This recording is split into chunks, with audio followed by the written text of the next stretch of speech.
Buildings like these in Astoria were made illegal in 1961, but why is that? We downzoned wide swaths of New York City in 1961 in order to compete with the suburban areas that middle classes were moving out to in the post-war period. We're in Astoria right now, and we really should be thinking about how we can bring buildings like this back into the fabric of a neighborhood like Queens. In the late 50s and early 60s, New York City was competing with the suburbs. There was a mass exodus, and in order to compete, we increased parking minimums. We reduced the allowable density such that the prevailing development patterns look more suburban as opposed to urban. What is a parking minimum? Because that is one of the things that dictate why we have lower density. If we look right here, you'll see a parking garage and the car right here. A lot of buildings like this will have required parking spaces per bedroom or per square foot.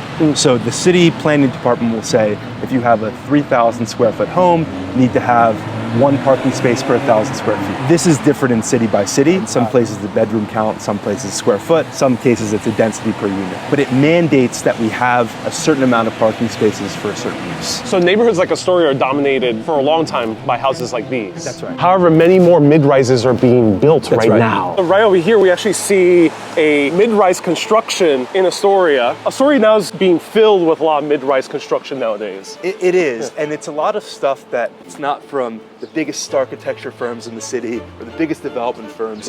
It's usually more local operators. And I think this is a really handsome building. It's a larger building, it's accommodating increased density, but you have activation at the street front. So we have different retailers. In some new development, the street front might feel totally barren. It has a relatively easy and symmetrical window pattern to understand. And then when you look at the roof, a lot of modern buildings are flat and there's no intrigue when you look up. But here you have little pitches that draw your eye upwards and give you a little bit more satisfaction when you see it, as opposed to ending unceremoniously. Let us know, should neighborhoods like Astoria rise up? Stay curious, my friends.